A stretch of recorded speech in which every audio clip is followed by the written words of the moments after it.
Welcome back, everyone. So, we are expecting the president. We will have live coverage of his rally in Omaha, Nebraska. Can you believe this will be his third rally of the day?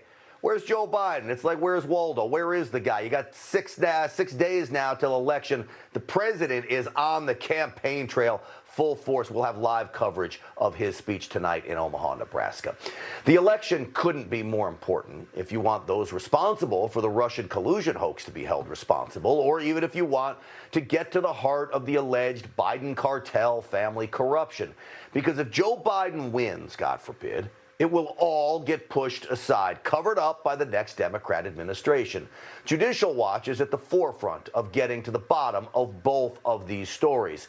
And they just released more government emails that paint a dire picture of widespread Democrat-run corruption. Tom Fitton, the president of Judicial Watch, is here. Tom, welcome to the program. Hey, good to be with you again. Thank you, Clint. All right, Tom. So I want turned over to you through Freedom of Information requests that show a well-known Democrat lobbying firm was apparently hired by Ukrainian Burisma to help combat that corruption charges that it faced. And for folks at home, I remind you that Hunter Biden was a board member of Burisma. So, Tom, how does all of this play into what we're seeing with Hunter and Joe and all the alleged corruption charges now? Well, it shows that they were using this Democratic associated lobbying firm to get meetings at the Ukraine embassy about Burisma. And this is just a few months before they really targeted Trump over impeachment. So Ambassador Yovanovitch, the Obama ambassador held over by President Trump, who is our Ukrainian representative there, she focused on meeting with Burisma. Even with, I don't think she disclosed it to anyone in the United States during impeachment, that she had a meeting with Burisma's lobbying firm, a Democratic connected firm here out of, I think, D.C., Blue Star Strategies. And you know what's really interesting? The person behind that firm, Sally Painter, she was implicated back in the day in the Clinton era scandals with the Commerce Department getting big donors onto trade mission seats funded with taxpayer dollars. It's incredible how everything just comes back around again on these scandals. Well, clearly they're all still running together. Now, in the trove of emails that were handed over to you related to this, was there any mention of the Bidens, of Hunter Biden and his connection to Burisma and getting officials for this big party at the embassy? Yeah, they talked, well, They talk about specifically they wanted to meet with someone specifically about Burisma. Yovanovitch was briefed on it. She was a key impeachment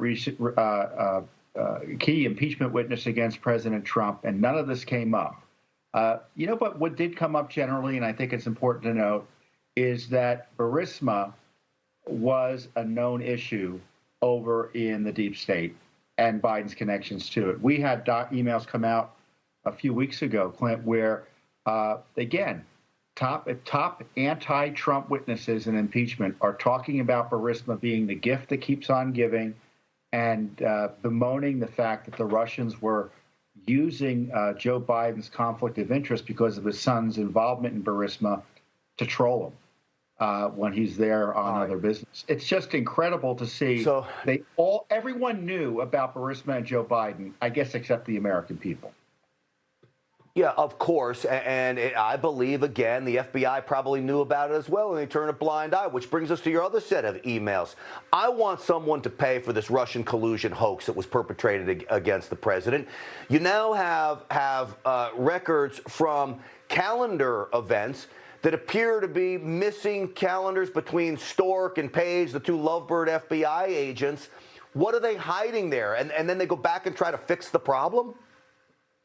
Yeah, this is pretty curious. So we've been asking for emails between Page and Strzok and text messages, and they've been slow walking the information out to us. The latest batch of information shows that there were deleted calendar entries that were recreated, evidently, automatically by the Microsoft,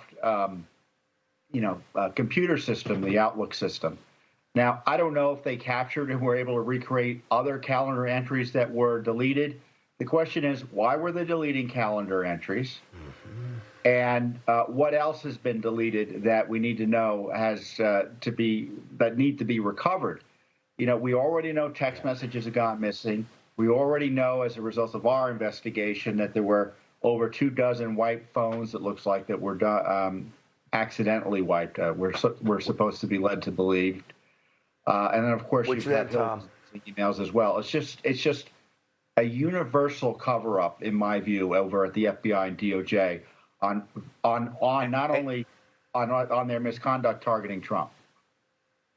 Well, and you have to ask yourself, what in the world are they covering up? I think I've got an idea. I think you do too, and it's going to take, sadly, Judicial Watch to get to the bottom of it, because certainly FBI and Christopher Wray is not being transparent through all this. Tom Fitton, always good to see you. Keep up the good work, man. We need you out there. Thank you. Coming up, the Cuomo brothers are the definition of liberal lunacy. Chris Cuomo got it handed to him over sheer hypocrisy. Stick around for this little scolding he gets from his apartment complex.